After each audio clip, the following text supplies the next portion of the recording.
أعوذ بالله من الشيطان الرجيم. بسم الله الرحمن الرحيم.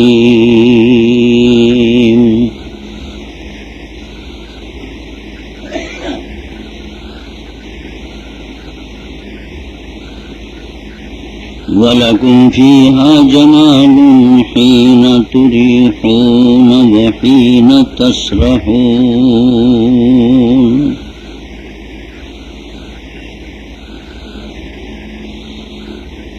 وَتَحْمِلُ أَثْقَالَكُمْ إِلَى بَلَدٍ لَّمْ تَكُونُوا بَالِغِيهِ إِلَّا بِشِقِّ الْأَنفُسِ.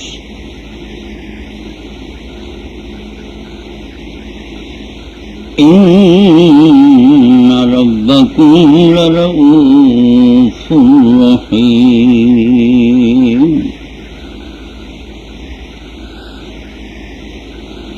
وَالْخَيْلَ وَالْبِغَالَ وَالْحَمِيرَ لِتَرْكَبُوهَا وَزِينَةً.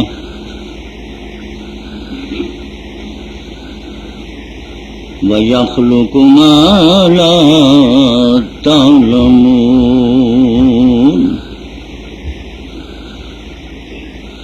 وَعَلَى اللَّهِ قَصْدُ السَّبِيلِ وَمِنْهَا جَائِرٌ. وَلَوْ شَاءَ لَهَدَاكُمْ أَجْمَعِينَ.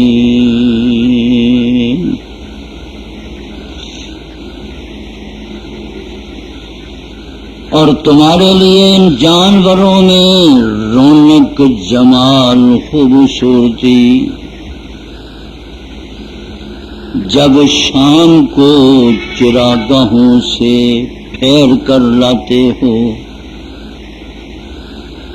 اور جب صبح کے وقت چرانے کے لیے جانوروں کو چراگاہ کی طرف لے جاتے ہو.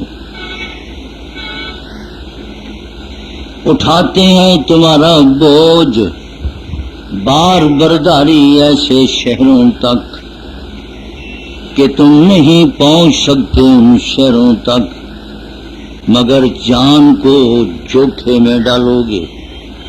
بے شک تمہارا رب شفقت والا مہربان ہے.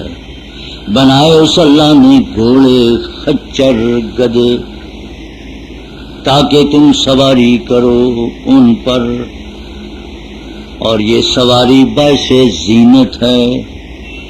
پیدا فرماوے گا اللہ ان سواریوں کو جن کو تم اللہ پر ہے سیدھی راہ میں پہنچنا، اور اسی میں سے ایک ٹیڑھی راہ بھی ہے.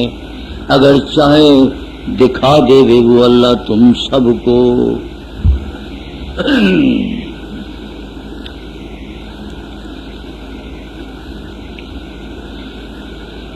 قرآن مقدس میں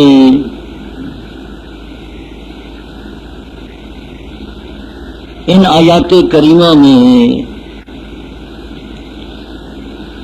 اللہ تبارک و تعالی کی توحید، خدا کی خدائی، خدا کے اختیارات، اللہ کی قدرتیں، ان براہین توحید میں سے، دلائل توحید میں سے، نشانات توحید میں سے یہ جانور، ان جانوروں کو قرآن مقدس نے خداوند قدوس کی توحید، اس کی وحدانیت، لا معبود الا اللہ ولا مسجود الا اللہ، وہی اللہ مشکل کشا، حاجت روا، سب کچھ وہ اللہ. دینا بھی اللہ کا کام، ذلتیں دینا اللہ کا کام، بیٹے دے، بیٹیاں دے، جوڑے دے، نہ دے، سب کچھ اللہ کے قبضے میں ہے. اور یہاں جانوروں کا ذکر، پہلے ان جانوروں کا ذکر ہوا جو حلال تھے، پاکیزہ، جن کی قربانی بھی، صدقہ بھی، خیرات بھی اور عقیقہ بھی. اور وہ عام جانور ہے، ہر وقت ہر جگہ وہ ملتے ہیں، ان کی بہتات ہے. جس طرح ان جانوروں کا خرچ ہوتا ہے، ذبح ہوتے ہیں، اسی کے مطابق اللہ تبارک و تعالی پیدا فرماتا چلا رہا. جانور بڑھ ہی رہے، ان کا دودھ ہے، مکھن ہے، دہی ہے، ہر چیز کو بچپن سے لے کر بڑھاپے تک ہر تندرست، ہر بیمار، ہر مرد عورت دودھ، دہی، لسی اس کا استعمال کرتا ہے. لیکن یہاں قرآن پاک نے وہ بکریاں، بھیڑیں، اونٹ، ان کا ایک خوبصورت نقشہ اور ایک خوبصورت ان کا طرز بیان فرمایا کہ وَلَكُمْ فِيهَا جَمَالٌ. جانوروں کو پالنے والوں، جانور رکھنے والوں سینکڑوں کی تعداد میں قرآن مقدس عرب میں اترا، مکہ مکرمہ میں، مدینہ طیبہ میں، طائف میں، قرب و جوار میں. اس زمانے میں صنعت بہت کم تھی، لوگوں کے جانور ہوتے تھے ہزاروں کی تعداد میں. بکریاں بھی ہیں، بھیڑیں بھی ہیں، گائیاں ہیں، اونٹ ہیں. فرمایا وَلَكُمْ فِيهَا جَمَالٌ حِينَ تُرِيحُونَ.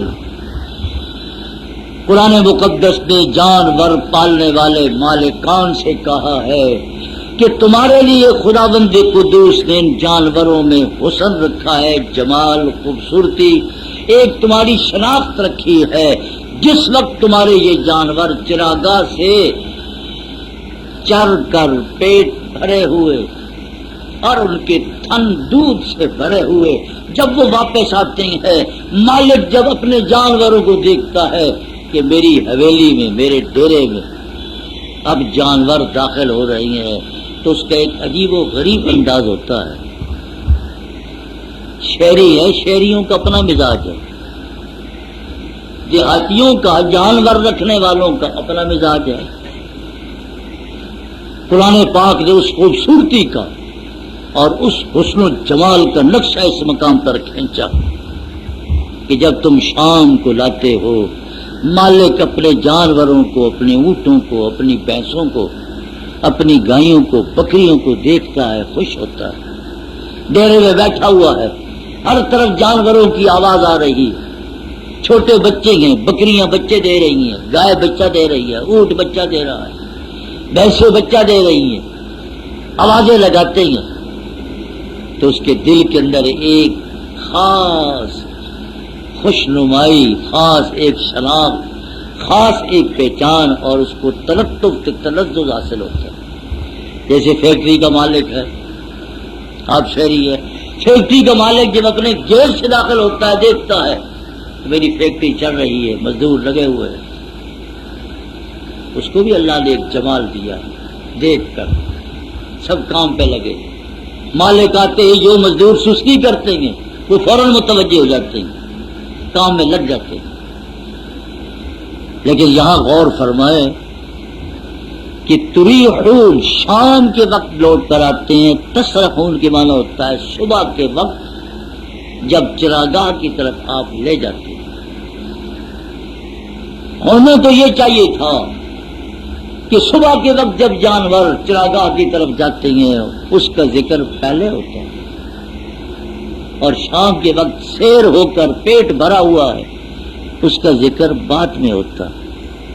یہ ترتیب کی تبدیلی فرماتے ہیں، یہ ترتیب کی تبدیلی اس بنا پر ہے کہ جب صبح کے وقت جانور وہ بھوکے ہوتے ہیں، وہ گوبر میں لپٹے ہوئے ہوتے ہیں، پیشاب میں لپٹے ہوئے ہوتے ہیں، اور ان کے تھنوں سے دودھ نکل جاتا ہے، تھن بھی ان کے سکڑے ہوئے ہیں، اس میں خوبصورتی کم ہے.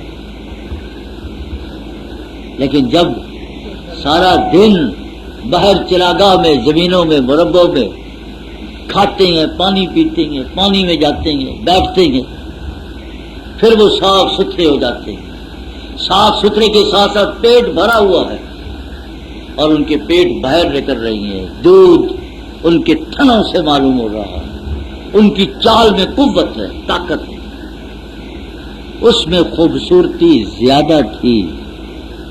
اس لیے قرآن مقدس نے جب جانور گھر آتے ہیں اس کو پہلے ذکر کیا، جب صبح جاتے ہیں اس کو بعد میں ذکر کیا۔ بات خوبصورتی کی ہے کہ پہلے اللہ نے فرمایا وَلَكُمْ فِيهَا جَمَالٌ، شام کے وقت جانوروں میں جمال بہت زیادہ ہے، صبح کے وقت بھی جمال ہے، مالک دیکھتا ہے کہ میرا اجڑ جا رہا ہے تو خوش ہوتا ہے وہ، لیکن جمال تھوڑا ہے۔ قرآن مقدس نے ان جانوروں کا تذکرہ کیا، اور پھر وہ مال رکھنے والے، جانور رکھنے والے، ان مال رکھنے والوں سے جا کر سوال کرو جو کچھ قرآن مقدس کہہ رہا ہے یہ سچ ہے، درست ہے، صحیح ہے۔ اپنے مال کو، جانوروں کو دیکھ کر ان کا دل دماغ آسمان کی طرف اڑتا ہے، دل میں خوشی پیدا ہوتی ہے، چہرہ چمک اٹھتا ہے، آنکھوں کی بینائی بڑھ جاتی ہے کہ یہ میرا مال ہے، میرے جانور ہیں۔ اپنی زمین کو، اپنے مال کو دیکھ کر خوشی پیدا ہوتی ہے۔ اور قرآن مقدس نے فرمایا کہ جہاں اللہ نے تمہیں جمال، خوبصورتی دی، وہی اللہ تبارک و تعالیٰ نے ان جانوروں سے تحمل اثقالکم الی بلد، یہ اونٹ، یہ بلد تمہارا وہ ساز و سامان اٹھا کر ان شہروں تک لے جاتے ہیں جہاں تک تم نہیں پہنچ سکتے۔ ہاں الا بشق الانفس، مشقت،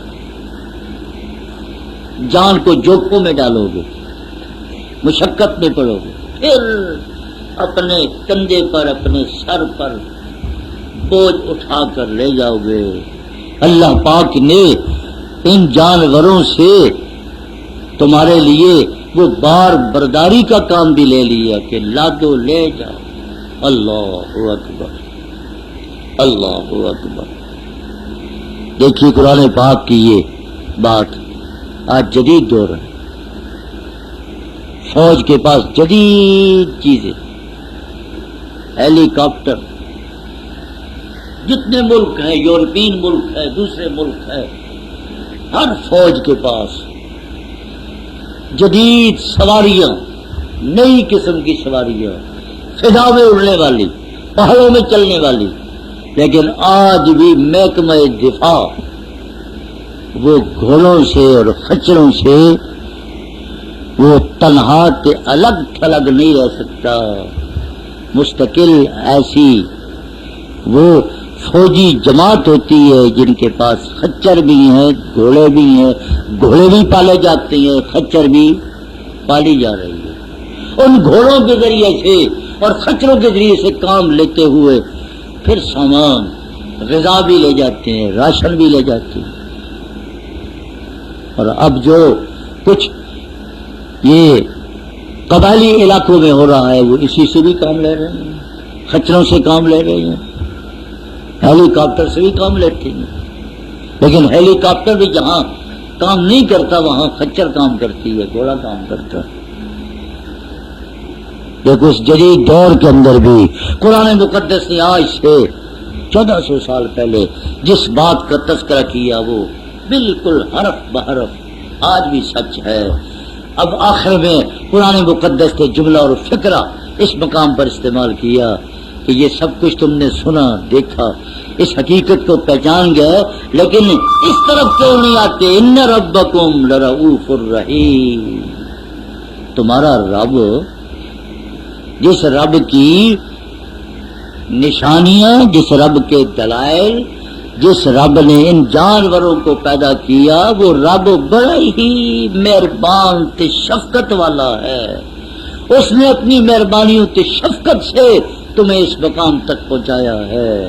اس لیے رب کے بارے میں یہی عقیدہ رکھو، لا الہ الا اللہ، الا اللہ، الا اللہ، کچھ نہیں کائنات میں، ہر اینٹ سے، ہر درخت سے، ہر پتے سے اور ہر ٹہنی سے، ہر پھول سے اور ہر آبشار سے یہی آواز آ رہی ہے الا اللہ الا اللہ الا اللہ اللہ۔ اللہ نے جس حقیقت تک ہمیں پہنچانے کی کوشش کی ہے ہم اس حقیقت تک نہیں پہنچے۔ اللہ اکبر۔ اب آگے اللہ پاک نے ان جانوروں کا ذکر کیا جو حلال نہیں ہے، والخیل گھوڑا، والبغال خچر، والحمیر گدھا۔ یہ گدھا بھی ہے جو مانوس ہے، حمار مشی جنگلی گدھا بھی ہے۔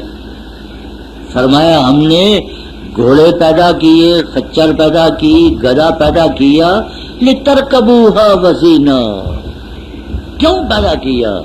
اس پہ تم سواری کرو۔ اللہ، اور سواری کے ساتھ ساتھ ہی وزینہ، یہ بھی باعث زینت ہے۔ پہلے جمال کا لفظ استعمال کیا، حلال جانوروں میں آنے جانے میں جمال۔ یہاں اللہ پاک نے سواری، جو گھوڑے کی سواری کرتا ہے، خچر کی سواری کرتا ہے، فرمایا اس کے لیے باعث زینت بھی ہے۔ جب قرآن مقدس اتر رہا تھا اس وقت سواری یہی گھوڑا تھا، خچر تھی اور گدھا تھا۔ حضور پاک صلی اللہ علیہ وسلم نے گھوڑے پہ سواری کی، اونٹ پر کی، خچر پر، گدھے پر بھی آپ نے سواری کی۔ اور سورہ زخرف کے اندر اللہ کریم نے فرمایا جس وقت تم ان جانوروں کی پشت پر سوار ہو جاؤ تو برابر ہونے کے بعد پھر کہو سبحان الذی سخر لنا ھذا وما كنا له مقرنین وإنا إلی ربنا لمنقلبون۔ یقیناً خدا ہی مسخر کرتا ہے تو ہم خچر پر بیٹھ جاتے ہیں، گھوڑے پہ بیٹھ جاتے ہیں۔ اگر وہ گھوڑا اور خچر بدعت جائے، بغاوت پہ آ جائے اور نافرمانی پر آ جائے تو کون قابو کر سکتا ہے؟ بہت مشکل۔ اس لیے اللہ کریم نے آگے توجہ فرمائی وَيَخْلُقُ مَا لَا تَعْلَمُونَ۔ آج سے 1400 سال پہلے جبکہ سواری یہی گھوڑا، خچر، اونٹ، اس دور میں قرآن پاک کہہ رہا ہے وَيَخْلُقُ مَا لَا تَعْلَمُونَ، اللہ پیدا فرما دے گا ان سواریوں کو جن سواریوں کو اس وقت تم جانتے بھی نہیں۔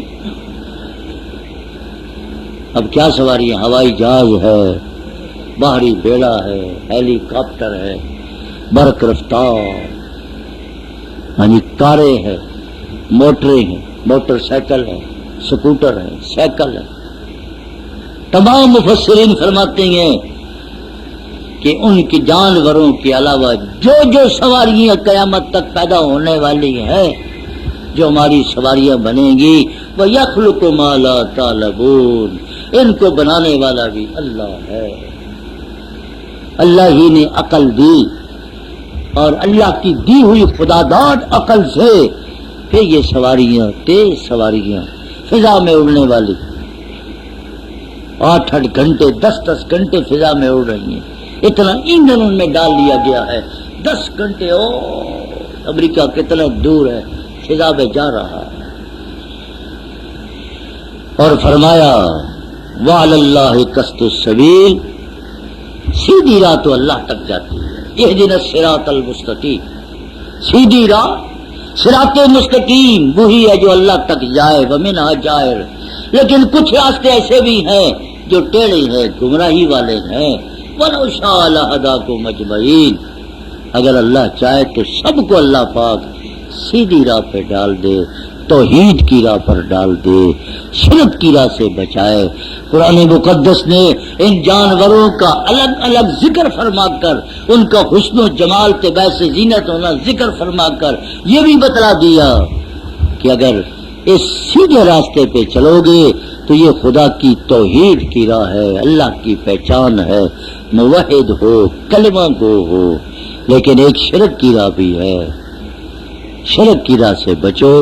لیکن وَلَوْ شَاءَ، جس کو چاہے اللہ توحید کی راہ پر ڈال دے، ہدایت تو اللہ کے پاس ہے۔ وآخر دعوانا الحمد للہ رب العالمین، الحمد للہ رب العالمین والعاقبۃ للمتقین، والصلاۃ والسلام علی رسولہ محمد وآلہ وسلم۔ یا الہ العالمین خام قرآن، اے اللہ قرآن کی سمجھ، قرآن کا علم، قرآن کا فہم عطا فرما۔ اے اللہ قرآن کے حقائق ہمارے دل و دماغ میں داخل فرما، قرآن والی راہ پر ہم سب کو چلنے کی توفیق عطا فرما۔ ربنا تقبل منا انک انت السمیع العلیم وتب علینا انک انت التواب الرحیم، وصلی اللہ تعالی علی